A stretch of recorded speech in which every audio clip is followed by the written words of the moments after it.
السلام عليكم بنات، نتمنى إن شاء الله تكونوا بخير وعلى خير.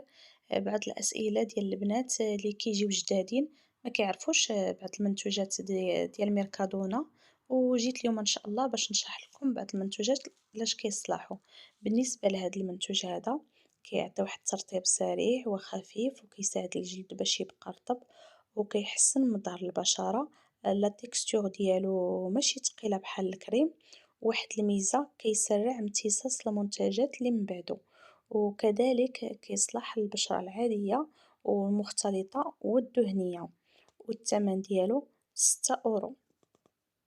أما بالنسبة لهاد ديماكيون زيت منظف، كنستعملوه لإزالة المكياج وواقي الشمس، وكينظف الأوساخ اللي كتجمع على الوجه طول النهار بلا ما ينشف البشرة.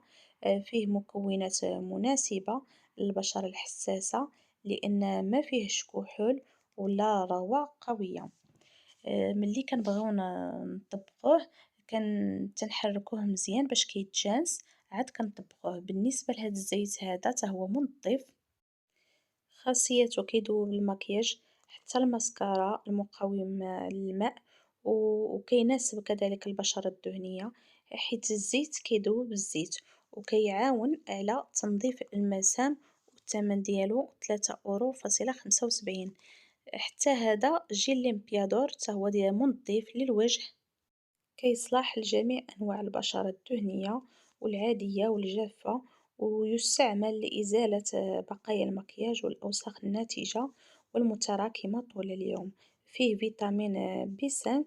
أنا شخصيا جربته وعجبني الصراحة رائع، والثمن ديالو 2 أورو فاصلة 50.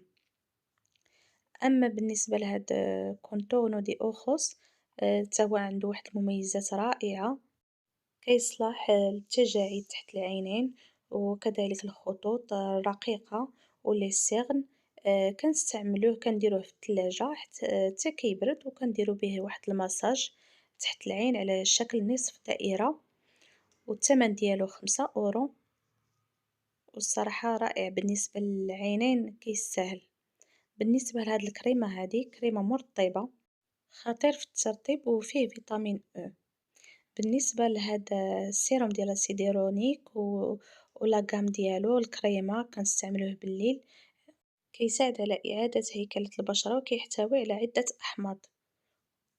أما بالنسبة لهذا أغوا دي أفينا كيعطي واحد الترطيب عميق وملمس ناعم طول اليوم، كيهدئ البشرة الحساسة وكيخفف الإحمرار، وخفيف وكيتمتص بسرعة.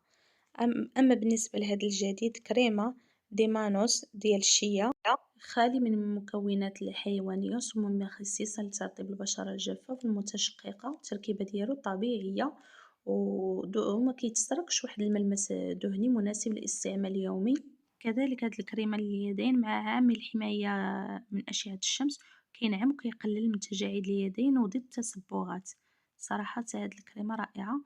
أما بالنسبة لهاد الشامبو والسيروم ديالو ضد تساقط الشعر، مخصص للعناية بالشعر الضعيف والمتساقط، وكيساعد على تقوية الجذور وكيقلل من التساقط وكيمنح واحد اللمعان وحيوية للشعر.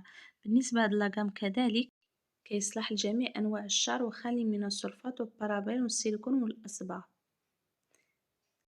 بالنسبة لهاد الشامبو كيصلح لجميع أنواع الشعر، والتركيبة ديالو طبيعية والثمن ديالو كذلك مناسب. وهذا الديميلور ديالو كذلك طبيعي وكيلائم جميع أنواع الشعر وخصوصا الشعر المجعد. هاد الكريمة رائعة لترطيب القدمين. أما بالنسبة لهاد النوع الثاني فهي اللي عنده تشققات. بالنسبة لهاد الكريمة هادي لصبغ الشعر، اللي عنده داك الشعر خفيف في الوجه ولا في الصحة بغا يصبغو، فهداك هو بديل الأكسجين. أما بالنسبة لهاد السيرة هادي كنعملوها في الميكرو أوند حتى كتسخن وكنستعملوها، الصراحة رائعة. وإلا كيعجبكم بحال هاد المحتوى ما تنساوش تشتركوا في القناة وتشجعوني وتخليولي شي كومونتير زوين، وشكرا لكم.